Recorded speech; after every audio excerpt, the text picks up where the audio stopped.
Cada semana, los jueves, el Instituto de Estudios Políticos de la Universidad de Antioquia presente con nosotros en la emisora cultural. Hablamos de este ejercicio que hacemos en la emisora relacionado con la primera temporada 2023. Temporada que nos trae el ciclo sobre violencia intrafamiliar, agresores, factores, prevención y no repetición, título que presentamos a ustedes, amigos. Y para este tercer capítulo saludamos inicialmente a nuestra coordinadora académica Zaira Agudelo, quien es profesora del Instituto de Estudios Políticos de la Universidad de Antioquia. Profesora, bienvenida, ¿cómo le va? Hola Alex, ¿cómo estás? Saludo también a Alejandra y a Andrés hasta ahora y a todos los oyentes. Bienvenidos a nuestro último programa de violencia intrafamiliar desde la perspectiva de los agresores. Muchas gracias. Alejandra Morales, investigadora del Instituto de Estudios Políticos. Bienvenida, ¿cómo le va? Hola, buenas tardes. Muchas gracias por la invitación. Un saludo para todas las personas que nos escuchan. Y también a Andrés Mazo, también investigador del Instituto de Estudios Políticos de la Universidad de Antioquia. Alejandro, bienvenido, ¿cómo le va? André, saludos para todos y todas, especialmente para la audiencia. Gracias por acompañarnos. Profesora Zaira, hablemos inicialmente del contexto del ciclo, pensando en lo que hemos tenido hasta el momento, antes de ingresar a profundidad con Alejandra y con Andrés. Listo, perfecto, Alex. Bueno, yo quiero como hacer un recorderis a todos nuestros oyentes. Hemos tenido dos programas. El primero, lo que pretendíamos como equipo de investigación era hacer como un poquito pedagogía de dónde venía este proyecto, de qué objetivos y qué ruta nos habíamos trazado para lograrlo. Y allí entonces tuvimos como invitados a Andrea Blaya y a Felipe Nieto, quienes nos ayudaron a explorar como algunas de esas respuestas en términos de qué habíamos encontrado en ese ejercicio, digamos, de rastreo documental. Y Felipe nos estuvo hablando de algunos datos de ciudad para revisar, digamos, este problema con unos datos muy gruesos, y bueno, y por supuesto contándonos cuál era entonces esa oferta que la ciudad de Medellín tiene para atender a quienes, pues especialmente a los hombres agresores, quienes reproducen pues como esta violencia de manera mayoritaria. Luego tuvimos un segundo programa que tuvo, digamos, como propósito que los oyentes se conectaran con una respuesta más vinculada a esas explicaciones psicológicas de la violencia. Para ello, pues nos acompañó tanto Angélica Preciado como Yurani Muñoz, quienes fueron las psicólogas, digamos, de esta investigación, y ellas pues, nos prestaban o nos ponían un panorama en términos de poder explicar esta violencia que, como insisto, creo que es una violencia que nos pone una emergencia, yo creo que de salud pública muy importante, que como sociedad, insisto, debemos atender, comprender y dialogar sobre ella. Y ellas creo que nos dieron varias pistas. Nos dijeron, bueno, la violencia intrafamiliar, desde esa perspectiva del agresor, podemos entender la reproducción de esa violencia a partir de unos factores que ellas nombraron, pues por supuesto, digamos, gracias a la indagación documental, a las construcciones también que como equipo de investigación tuvimos. Rastrearon unos factores que nombran como factores internos, que tienen que ver, por supuesto, con unos rasgos, digamos, de personalidad, con unas psicopatologías que por supuesto pueden incidir en que esas violencias se reproduzcan, pero también, y como hemos insistido desde el primer programa, nos habla también de una forma en que nos hemos socializado como hombres y como mujeres, que pasa por supuesto por la forma en que tramitamos los afectos, tramitamos las emociones, y por supuesto hacíamos, digamos, hincapié en una cosa especial en términos de una incapacidad de responsabilizarse de esos actos, porque lo que nombrábamos en ese programa, que espero por supuesto ahondar con Alejandra y con Andrés, es que nos encontramos como equipo de investigación, creo que ese fue como nuestro primer gran hallazgo, que cuando nos aproximamos a los agresores, pues por supuesto había, digamos, una disposición a hablar, pues que nos sorprendió, pues, pero que creo que lo que más nos sorprendió fue, listo, como que había una disposición de hablar, pero había una incapacidad de revisar, digamos como críticamente o incluso reflexivamente ese acto violento, y eso nos conducía pues como a la idea de no responsabilidad del acto. Y por supuesto hablamos también de unos factores que ellas nombran como factores externos, que tienen que ver con lo que hemos venido, digamos, profundizando desde el primer programa, y que tiene que ver más con esos elementos, digamos, de factores socioculturales más ajenos, digamos, a una experiencia personal. Obviamente hablamos de una historia familiar, o sea, que por supuesto en esa idea de agresión puede vincularse a una historia familiar en la que aprendimos a socializar esa violencia, por los malos tratos, por, digamos, familias que reproducen, digamos, como malas respuestas a los conflictos, ¿cierto? Bueno.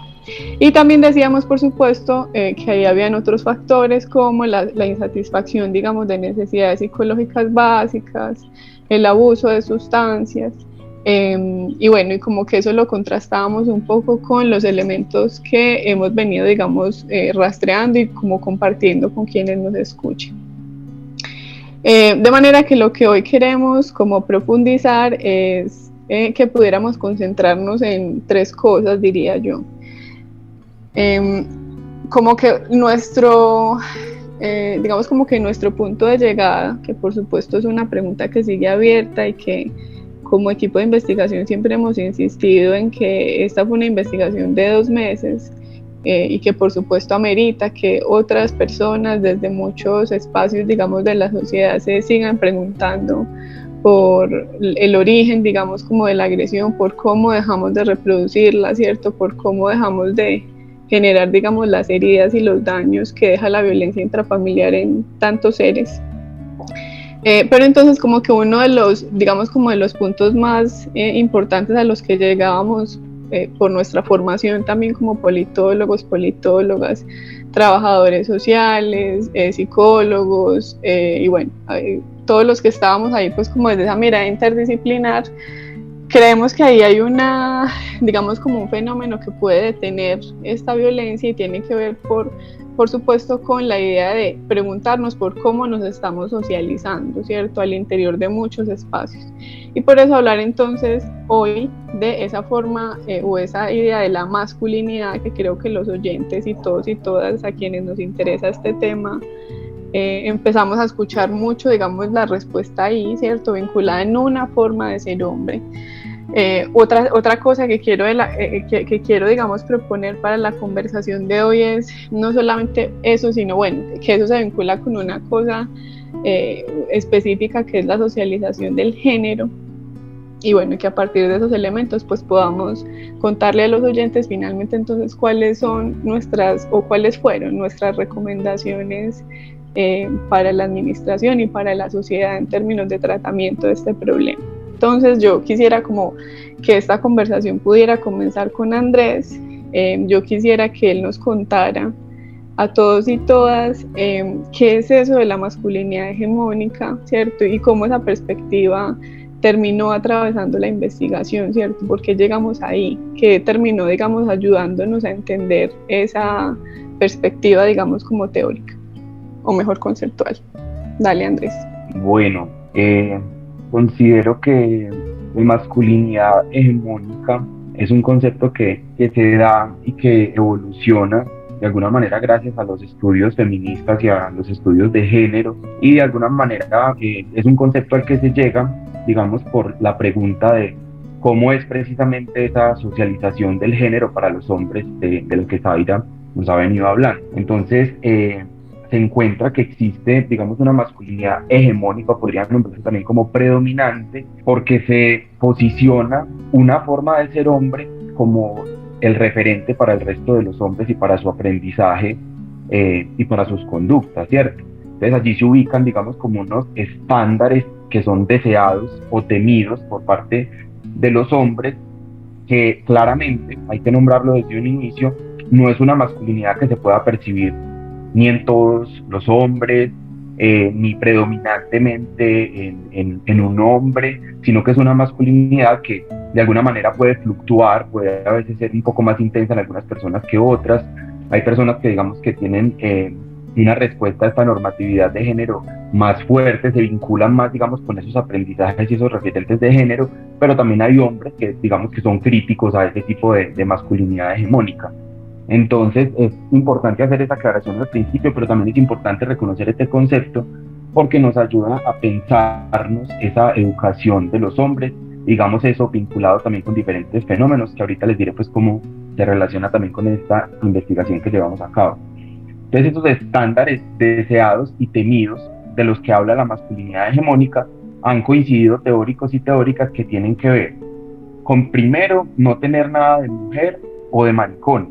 Entonces la dualidad sería macho, maricón. Ser importante, esa es otra de los estándares que hay. Y la dualidad entre lo deseado y lo temido sería ser exitoso o ser fracasado. Tercero, ser un hombre duro, que la dualidad deseada o temida sería ser fuerte o ser débil. Cuarto, ser audaz y agresivo. La dualidad tendría que ver con ser agresivo o débil. Y quinto, respetar la jerarquía y la norma, que tiene que ver con pertenecer o no pertenecer a un grupo de varones que de alguna manera se ha encontrado desde las teorías de género, que son quienes validan y quienes afianzan este tipo de masculinidad, ¿cierto? Siempre los hombres ante un grupo de varones, digamos que tienden a tener una necesidad mayor de demostrarse viriles. ¿Y cómo se vinculó este tema de la masculinidad hegemónica con la perspectiva de la investigación? Es porque, digamos que dentro de los estudios de las masculinidades se ha encontrado que estadísticamente hay algunos asuntos en la conducta de los hombres que resultan preocupantes, ¿cierto? ¿Cómo así? ¿Qué tipo de asuntos son estos? Por ejemplo, dentro de la investigación, y eso lo contaba Felipe en un programa anterior, encontramos que el 85% de las personas que ejercen violencia en los entornos familiares son hombres, ¿cierto? También encontramos que las cifras de suicidios y de formas más contundentes son alarmantemente más altas en los hombres. Las muertes automovilísticas también son mucho más predominantes en hombres. El tema de la participación en la guerra, es claro que la mayoría de personas que participan en la guerra, ejemplo de ello es el servicio militar obligatorio, son hombres. El tema también de la población carcelaria, en Colombia, por ejemplo, podemos ver que el 95% de la población carcelaria son hombres. Entonces son un montón de asuntos que llaman la atención y nos dicen, bueno, ¿qué ocurre con esta socialización del género para los hombres, con esta normatividad de género para los hombres que tienen una tendencia, digamos, a reaccionar de manera violenta hacia los sucesos de la vida, ¿cierto? Entonces, yo creo que también esto está muy vinculado y algo que nos llevó a vincular esta pregunta de la investigación con el tema de la masculinidad hegemónica es la perspectiva de los hombres, el cuidado de sí y el cuidado de las y los otros. Entendemos socialmente, digamos, está censurada el cuidado por parte de los hombres de una manera, digamos, afectiva y que se refleja también en el trato con las y los demás y también con ellos mismos. Prueba de ello son, digamos, estas estadísticas de las que les estaba hablando, ¿cierto? Y este tema del cuidado de sí, obviamente también se ve reflejado en el cuidado de las y los otros, porque, digamos, que no hay una corresponsabilidad o no hay, digamos, una interiorización de que lo que hacemos, digamos, tiene efectos sobre las personas que también nos rodean. Y esto, pues, digamos, vinculado directamente a la masculinidad, encontramos que al hombre se le ha socializado únicamente con dos formas específicas de cuidado que tienen que ver, por un lado, con ser proveedores económicos y por otro lado, con responder violentamente ante sucesos que pudiesen poner en peligro, digamos, a su familia o a sus seres queridos o las personas cercanas. Entonces, encontramos que el cuidado en realidad no se relaciona con respetar a las otras personas, con un tema de responsabilidad afectiva, con un tema de buena convivencia, sino que el cuidado para los hombres se ha entendido desde estas dos perspectivas únicamente. Entonces yo creo que esa fue la clave y lo que nos hizo irnos preguntando qué ocurre con la masculinidad hegemónica, que digamos resulta en que la gran mayoría de los agresores, el 85%, repito, son hombres. Perfecto, Andrés, muchas gracias. Yo creo que eso que nos estás contando me da lugar como a hacerte la segunda pregunta y es como ¿qué efectos entonces tiene sobre los hombres esa desconexión con el mundo emocional? Porque tú lo estás diciendo, ¿cierto? Ahí hay unas dicotomías que se reproducen, ¿cierto? Hombres equivalente a fuerza, hombres equivalente a trabajo, hombres aquí es equivalente pues a casi que a violencia, ¿cierto? Entonces como que ahí me gustaría que profundizáramos insisto, en esa desconexión y por qué terminamos nuevamente vinculando eso para explicar la producción, digamos de este tipo de violencia, particularmente en los hombres agresores. Bueno, Zaira, como tú mencionabas ahorita al inicio, en la investigación encontramos que existe un aprendizaje emocional por parte de los niños varones en el que de alguna manera, no solamente en los niños, sino también en los hombres en su desarrollo vital, se da por hecho que para un hombre ser afectivo, sensible y empático son conductas amenazantes para el símbolo de poder que representa esa masculinidad.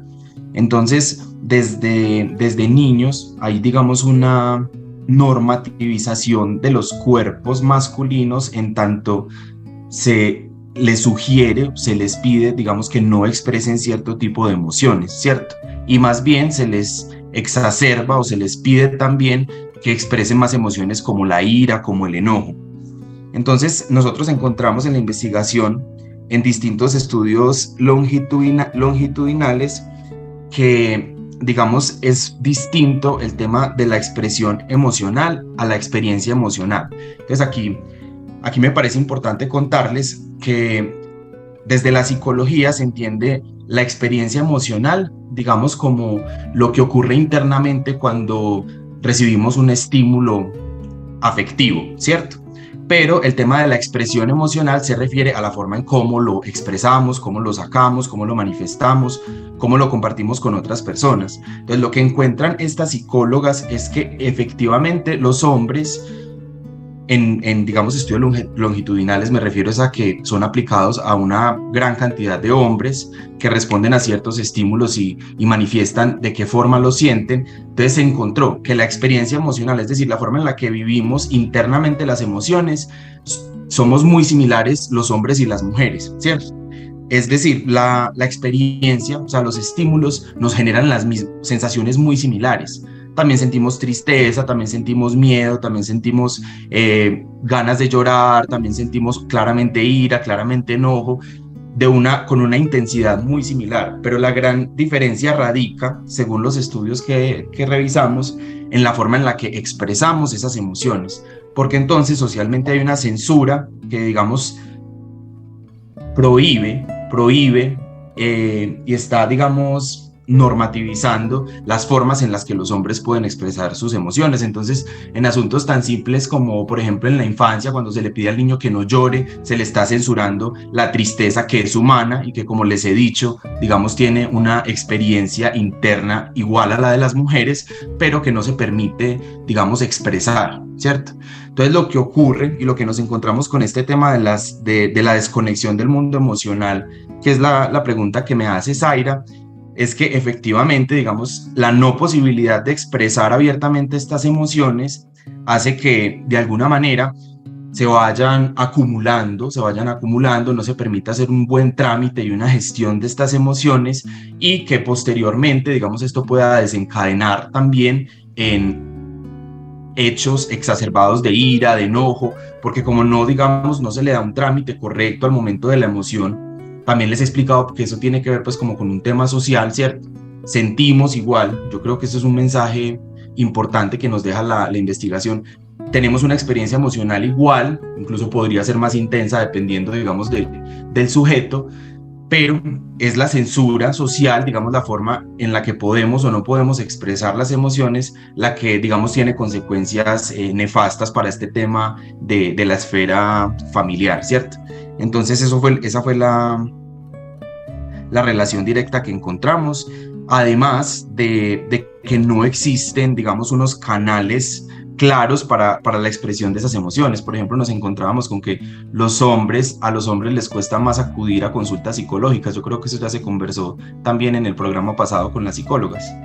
Exactamente, sí, yo creo que ahí está, yo creo que ese elemento me permite, digamos, cerrar con una cosa clave, Andrés, y es que estás poniéndonos a pensar en clave no solamente de socialización del género, sino de manejo de las emociones. Entonces quisiera que termináramos, digamos, como esta parte más vinculada pues como a eso que encontraste de los estudios, digamos, que se interrogan por ese tema de la masculinidad, ya entonces vinculando lo que estabas nombrando con la evidencia, pues como con los relatos de los agresores sobre el manejo de esas emociones, ¿cierto? Como que encontraste ahí frente al manejo que ellos hacían del miedo, del dolor, del enojo, de la ira, de la tristeza o del amor, ¿cierto? Que además pues creo que tuvimos mucho material para pensar eso.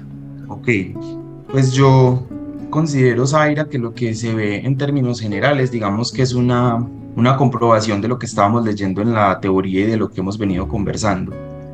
Es decir, si hay, digamos, una gran censura para manifestar el miedo, si hay, digamos, una imposibilidad de crear vínculos en los que puedas expresar tus emociones tranquilamente. Generalmente los hombres manifestaban que pues dentro del grupo de amigos varones no tienen un espacio en el que se sienten a hablar sobre sus emociones, sobre cómo se sienten, digamos porque está operando esta misma normatividad de género. También encontramos, por ejemplo, la narración de una de las psicólogas expertas, que me parece importante mencionarla, donde nos hablaba justamente de esta desconexión emocional. Ella nos contaba cómo incluso a alguno de sus pacientes, que fue un hombre agresor, tenía una expresión corporal muy distinta a lo que estaba diciendo mientras estaba hablando de un asunto bastante sensible, ¿cierto? Entonces me parece importante esa versión de la experta, porque eso nos habla también de cómo estamos vinculando nuestra corporalidad con lo que estamos sintiendo. Que esto es, digamos, la pista más clave que nos arroja la investigación, que tiene que ver con buscar canales para que efectivamente podamos vincularnos con ese universo emotivo de los hombres. Yo creo que también en lo que encontramos fue muy claro que el tema de referentes, ahorita Alejandra va a hacer un zoom en eso, pero yo quiero mencionar que el tema de referentes es muy importante, dado que los hombres manifestaban no tener referentes lingüísticos, es decir, no hay formas socialmente reconocidas para que un hombre exprese que tiene dolor en el alma, por ejemplo, o dolor físico, o miedo, sino que lo que se encuentra, digamos, en los medios de comunicación, lo que se encuentra en los espacios de socialización, son pocas expresiones de este tipo de emociones que yo creo que pues hacen, digamos, mucha falta para que este asunto empiece a transformarse. Entonces yo creo que yo dejaría por ahí y le abriría a la compañera Alejandra para que le haga zoom a este tema de los referentes y de la socialización del género. Perfecto, muchas gracias, Andrés. Y me gusta mucho con lo que cerrás, porque ahí hago pues una cuña de un libro que también creo que fue muy, muy diciente y muy bello para la investigación, que se llama El deseo de cambiar, de Bell Hooks, en donde ella hace justamente esa pregunta que tú nos estás haciendo, como bueno, tenemos una forma de expresar el dolor. En el caso de las mujeres tenemos, por ejemplo, una red que nos cuida, ¿cierto? Acudimos, no sé, a la familia y esos referentes más próximos, acudimos a las amigas, y bueno, y como a una red que nos cuida, ¿cierto? En medio, digamos, como de la tramitación de ese dolor.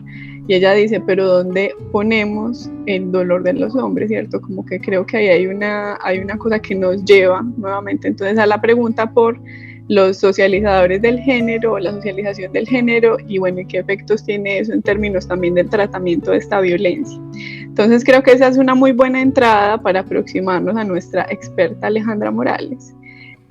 Bueno, Aleja pues ha tenido una trayectoria pues amplia en estos temas, y con ella creo que a lo que nos vamos a aproximar es precisamente a ese segundo tema que les proponía ahora. Entonces yo quisiera preguntarte, Aleja, para seguir con esta conversación, ¿por qué entonces nos terminamos preguntando por las representaciones de la masculinidad y la feminidad para hablar entonces de la violencia intrafamiliar? Porque claramente uno podría revisar esta problemática, tomarle una foto y decir, pero ¿cómo así? ¿Por qué terminaron preguntándose por eso? Entonces, contanos, Aleja. Bueno, muchas gracias, Zaira. Quizá lo primero que tendría que decir es que, o bueno, hacer énfasis, porque ya lo han dicho, y es que el género, así como las ideas que tenemos sobre la feminidad y la masculinidad, son construcciones sociales. Y son construcciones sociales además situadas y contextualizadas. En ese sentido, pues la teoría nos dice que las ideas que tenemos y las formas que tenemos también de actuar, asumiéndonos hombres o mujeres, obedecen a una serie de aprendizajes sociales que vamos adquiriendo en todo nuestro desarrollo personal. Y ahí es importante entonces tener en cuenta que esos aprendizajes los adquirimos en muchos espacios que desde la teoría se llaman espacios de socialización del género, ¿no? Y que son aquellos espacios donde, digámoslo así, aprendemos a ser hombres o mujeres. Y ese aprendizaje es un aprendizaje que a veces no, digamos, no concebimos de una manera consciente, pero sí es muy violento. Entonces, casi siempre lo aprendemos por negación, ¿no? Entonces, una mujer, para ser mujer, no debe comportarse como un hombre o no debe, digamos, performar ciertas prácticas que son asociadas a los varones.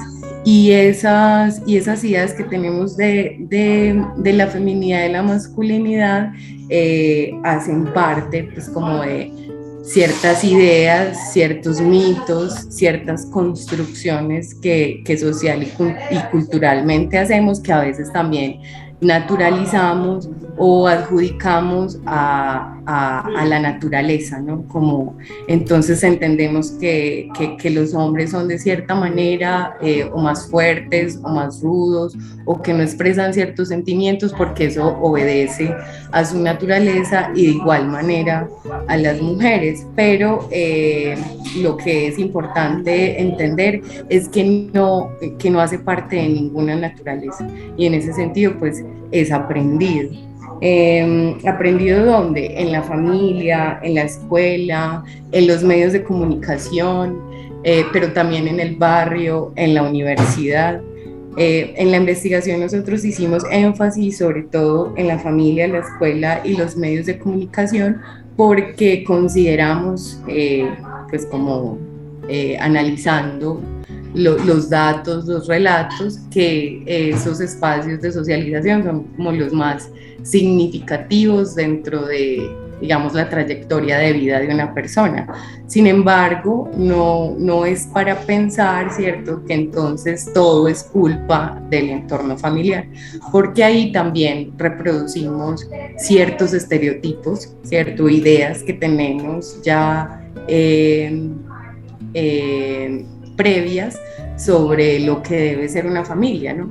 Y ahí entendemos que pues la familia es como el primer espacio protector para una persona. Sin embargo, en nuestro contexto también vemos todo el tiempo que no funciona así, ¿cierto? Que tenemos también una idea estereotipada de familia como una familia nuclear, una familia que se compone de un hombre, una mujer, unos hijos, pero en la realidad no funciona así. Y ahí agregaría también, como antes que la familia, un espacio de, digamos, de socialización, pero también de reproducción de los estereotipos de género, de feminidad y masculinidad a las parejas. Nosotros encontrábamos también en la información analizada que las relaciones de pareja basadas en la monogamia y en la heterosexualidad obligatoria también son relaciones donde los estereotipos de género afianzan prácticas violentas. ¿De qué manera? Normalmente se usan los estereotipos del género de manera negativa para señalar algo que se debería o no hacer. Entonces, muchas veces en las relaciones de pareja está muy presentes estereotipos sobre la buena mujer o, por el contrario, la mala mujer, la buena madre o la mala madre. Y digamos que también vemos ahí que son muy recurrentes, sobre todo pues estereotipos que afianzan prácticas violentas,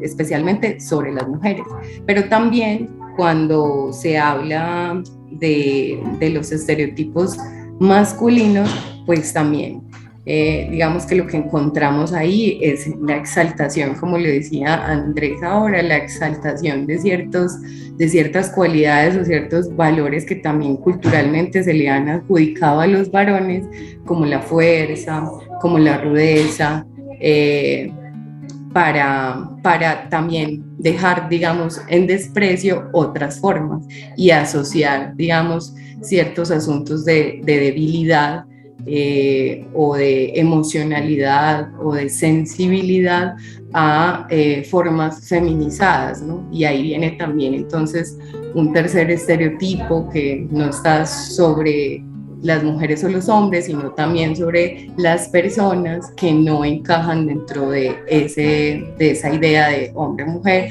o las personas disidentes, digámoslo así, del género, ¿no? Personas homosexuales, lesbianas, bisexuales, transexuales, que desde esa visión, ¿cierto?, de la idea hegemónica de lo que es un hombre o una mujer, están por fuera. Entonces, en las relaciones sociales, tanto familiares como en la escuela, como en los medios de comunicación, esto se afianza de muchas maneras.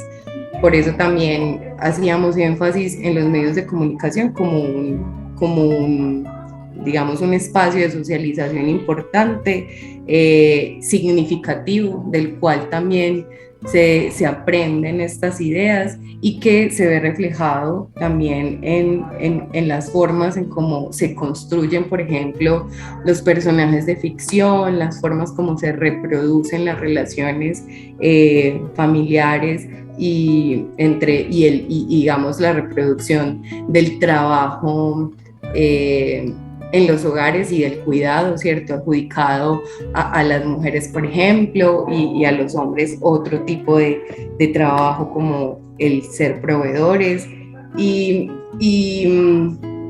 además también, pues hablando de los medios de comunicación, pues también una gran cantidad de información que, digamos, afianza las ideas negativas o los estereotipos violentos hacia las mujeres, como la pornografía o ciertos programas que digamos, son misóginos al poner en ciertas situaciones a las mujeres y a los niños y a las niñas, adjudicándoles pues como un lugar determinado en las relaciones sociales y erótico-afectivas. Entonces resulta muy interesante pues, mirar esto detenidamente. También la escuela es un espacio importante, pero en este caso que estábamos analizando la violencia intrafamiliar, pues digamos que hicimos énfasis solo en algunos, pero vemos también cómo este es un problema o una problemática que trasciende también, digamos, esos espacios, y por eso también estamos hablando de que es una problemática o un asunto público y político, ¿no? Que no está ceñido, digámoslo así, meramente al espacio de lo privado.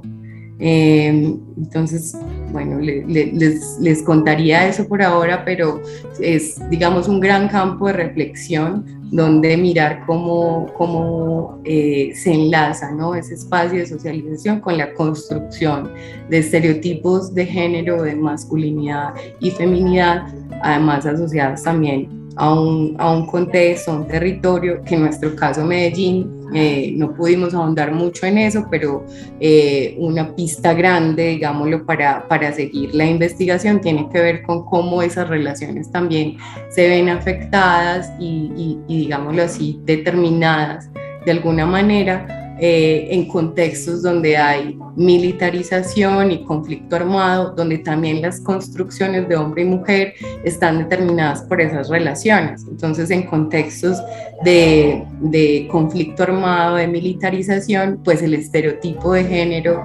sobre el hombre, ¿cierto? El hombre héroe, el hombre guerrero, el hombre fuerte, pues se ve mucho más afianzado. Gracias, Aleja. Bueno, yo ahí quisiera como conectar eso que nos estás diciendo y que me parece muy importante porque creo que aquí hay que advertir algo, y es que cuando nombramos también una forma de ser hombres y mujeres, pues también nos encontramos en la investigación porque, bueno, creo que toda la información que disponíamos y de la que disponíamos daba cuenta de un tipo de amor, ¿cierto? Y es digamos, como el amor vinculado a la pareja heterosexual. Y bueno, y no a otros tipos, digamos, de relacionamientos. Entonces ahí, como con esa salvedad o esa aclaración, yo quisiera que Alejandra pudiera ahondarnos o contarnos en cuáles entonces terminan siendo esos imaginarios, estereotipos o representaciones de género que terminamos encontrando en los relatos de los agresores. Claro que sí, ya en el análisis que digamos fue también muy afortunado para alimentar pues esta investigación, la posibilidad de acceder a la información, a los relatos que se recogen pues en las denuncias de las personas, nos da cuenta también cómo pues por un lado esas relaciones de pareja, ¿cierto? Digámoslo así, estallan en violencia a partir de esas ideas, ¿cierto? Esas ideas y relaciones que creemos que deben existir, ¿cierto? Entre un hombre y una mujer, como por ejemplo la monogamia, y de la mano de eso el castigo, a veces violento y fuerte, no solamente del varón, sino también el castigo y la censura social, ¿cierto? Del entorno donde están las personas, en este caso las mujeres, frente a lo que debe o no debe ser. Entonces se castiga mucho más fuerte una mujer por infidelidad que un hombre. Está casi siempre digamos en desconfianza las mujeres, porque a raíz del estereotipo de feminidad se cree que son más débiles emocionalmente, que también son maneras de infantilizar y de minimizar, ¿cierto? La autonomía de las personas. Y por el contrario, en el caso de los varones, por ejemplo, también de cuenta de estos estereotipos, pues siempre también, digamos, está en cuestión la virilidad o la capacidad de ser varón en caso de no cumplir con alguna de esas, digamos, alguno de esos mandatos, ¿no? que hace la sociedad. Entonces, si es una persona, un varón que no tiene un trabajo fijo, que no puede, digámoslo así, entre comillas, responder por su familia, o que es un hombre que no le gustan, por ejemplo, los problemas y no defiende a su familia a capa y espada, como dicen acá, ¿cierto? O es un varón que, por ejemplo, no le gusta estar relacionado con armas o con guerra, ¿cierto? Siempre va a estar ahí como en duda su masculinidad. Y también veíamos en los relatos que en los casos de violencia intrafamiliar, pues además de las violencias que se dan entre las parejas heterosexuales monógamas, también digamos hay violencias en los entornos familiares, en otro tipo de relaciones, como relaciones entre hermanos y hermanas, entre abuelos, tíos y sobrinas, bueno, como en ese grado donde también se ven pues como reproducidos ciertos estereotipos. Entonces casi que no depende pues como de la relación de pareja, sino que en todas las relaciones y tipos de asociación familiar, pues donde se basa también en este orden o en estas ideas sobre la masculinidad y la feminidad, pues se reproducen, ¿no? O porque las mujeres no atienden a los hombres, porque no sirven las comidas a tiempo, porque no tienen las cosas de la casa como el varón de la casa quisiera que estuvieran, porque no atienden a los hijos como el varón de la casa quisiera que fueran atendidos, y detrás de eso pues una violencia, digámoslo así, psicológica, pero también de dependencia económica, que desde los datos que analizamos es también, digamos, muy significativa en términos de que mantiene a las personas, en este caso a las mujeres y a las personas que digamos no tienen autonomía económica, en dependencia del varón que sí digamos hace las veces de proveedor. Pero habría que decir también que eso no siempre funciona literalmente así, ¿cierto? También leímos ciertos casos donde, por ejemplo, hay hombres que aún no cumpliendo, ¿cierto? Como con esos referentes de autoridad, como por ejemplo ser el proveedor de la casa, hombres que no trabajan o que están al cuidado, por ejemplo, de sus madres, aún así ejercen violencia basados en esa, digamos, en esa idea de superioridad masculina, ¿cierto? Que al final pues no está dada solamente en términos económicos, sino que fundamentalmente digamos, por la reproducción de ese mito de supremacía masculina que actúa en la sociedad de muchas maneras. Aleja, que yo creo que ahí también es muy valioso decir también lo que nos encontramos en el sentido, digamos, contrario, o sea, de hombres que también están cansados de ser los proveedores, o hombres que quieren asumir, por ejemplo, su paternidad, ¿cierto? Como que creo que eso también juega en esa doble vía. No sé si sobre eso quieres decir algo. Sí, mira que eso fue muy interesante. Lo encontrábamos sobre todo en los espacios de conversación, pues como de talleres que tuvimos con los participantes de la investigación, donde también pues veíamos como ese reclamo, ¿no? Como es que yo también quiero hacer parte del cuidado de los hijos, yo también puedo hacerlo, ¿cierto? Porque muchas veces en la forma como también digamos, desde la administración de justicia se trata este tipo de violencias, pues termina como separando a las familias y separando, pues como en este caso al agresor de sus hijos y de la madre de los hijos, y eso a veces es lo que más, o digamos fue lo más recurrente en los espacios de conversación que tuvimos, como algo pues que dolía mucho y que también pues estaba, digamos, mediado por un estereotipo, y era como la creencia de que las madres son las que mejor cuidan a los hijos. Sin embargo, pues creo que eso es un asunto que se debe mirar un poco con pinzas, ¿cierto? Porque por un lado está pues este reclamo, ¿cierto? De hacer parte del cuidado y tal, pero por el otro lado también está entonces seguir asumiendo o seguir diciendo pues que hay una mala madre que no está cumpliendo con su tarea.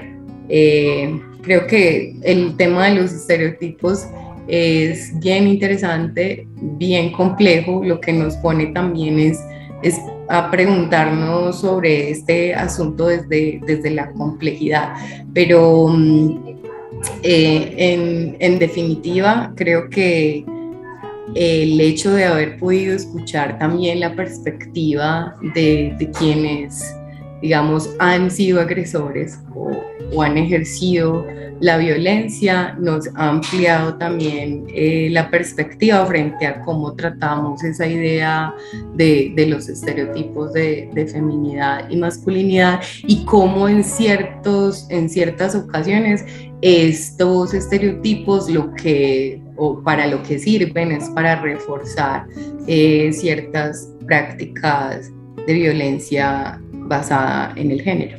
Perfecto. Yo quisiera que pudieras ahondar un poquito más. Yo creo que ya lo has nombrado, ¿cierto? Y lo has puesto sobre el debate, en términos pues de que claramente nos concentramos en 3 socializadores del género, que son la familia, la escuela y los medios de comunicación, pero quisiera que pudieras como ahondar un poquito más en esos elementos para dejar, digamos, como sobre la mesa una perspectiva que creo que apunta precisamente a la prevención del fenómeno, ¿cierto? Yo creo que esta fue como la salida o la respuesta que encontramos como equipo de investigación para decir que sobre eso hay que trabajar para que definitivamente se deje de reproducir en la escala que se reproduce este tipo de violencia. Entonces, como que quiero que nos pongas sobre la mesa muchos más elementos que nos permitan seguir pensando en estos 3 socializadores. Bueno, yo creería que en esos espacios, sobre todo, a veces es muy difícil como identificar, ¿no? Justamente por el carácter que tiene el estereotipo de naturalizarse, es difícil diferenciar, ¿cierto? O las violencias pasan muy desapercibidas, pero hay cosas que se reproducen en la cotidianidad de la vida, ¿cierto? Y muchas veces, por ejemplo, las formas como los niños y las niñas o las niñeces aprenden a ser hombres o mujeres, ¿cierto? Porque también está en esa idea binaria de que no se puede sino estar en lo uno o en lo otro.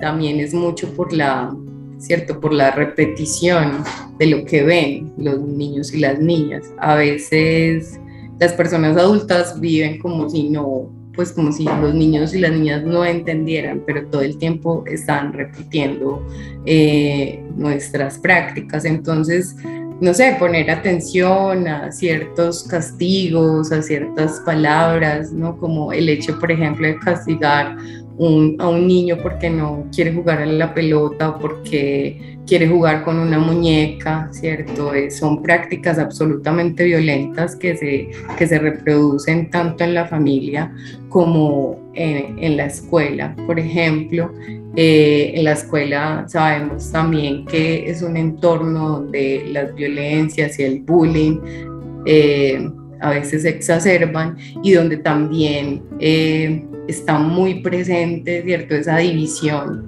del género entre niños y niñas, quién lleva falda, quién lleva pantalón, ¿cierto? El uniforme, cómo debe ser llevado, los accesorios que deben llevar o no los niños y las niñas, y de ahí pues todas las ideas que se forman alrededor de lo que debe ser un niño o una niña, las ideas sobre que las niñas son débiles o son chillonas, ¿cierto?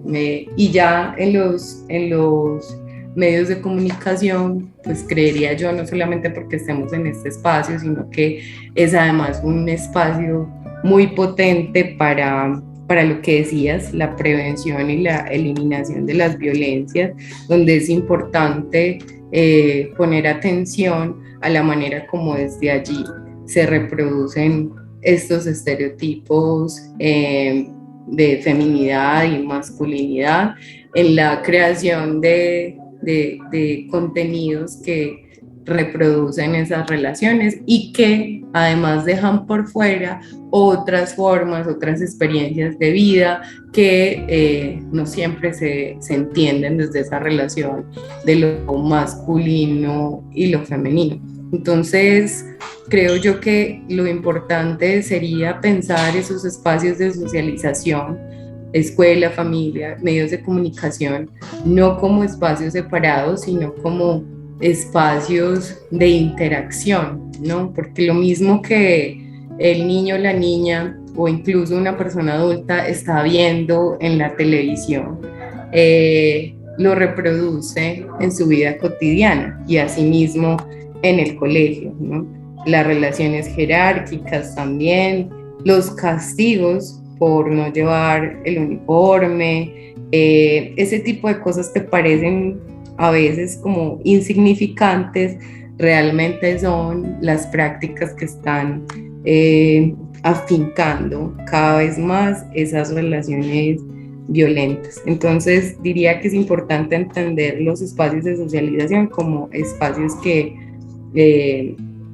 funcionan, digamos, como una red para todas las personas que nos movemos en ella, no son espacios aislados. Y de esa misma manera, pues, atender las violencias, no como violencias que son del espacio doméstico, sino como problemas políticos, creo yo que es digamos, una pista para tratar de eliminarlas de la vida social en general.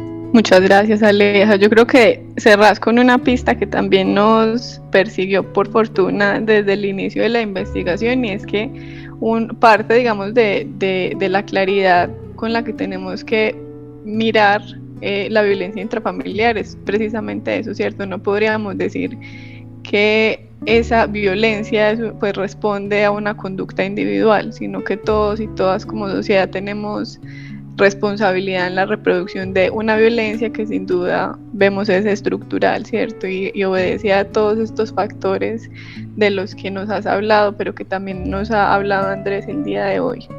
Yo quisiera cerrar este programa con algunos de los elementos que como equipo de investigación recomendamos. Por supuesto, si Andrés y Alejandra quieren profundizar y ahondar en esas pistas que voy a dejar sobre la mesa, pues lo pueden hacer, pero creo que como para redondear un poquito y poder ir cerrando el programa, a nosotros como equipo de investigación nos interesó mucho pues como dejar como recomendaciones a la institucionalidad, pero también a la sociedad, la necesidad de mejor dicho, nos trazamos más o menos como 4 caminos. El primero es la necesidad que tienen, pues yo creo que todo el país, porque este es un fenómeno pues global. Creo que pues en la ruralidad sí que debe ser una necesidad, digamos, urgente, pero para nuestro caso eso fue una investigación, digamos, para la alcaldía de Medellín. Entonces, bueno, como que ahí lo que les decíamos hay una urgencia por fortalecer y ampliar la oferta institucional para los hombres agresores.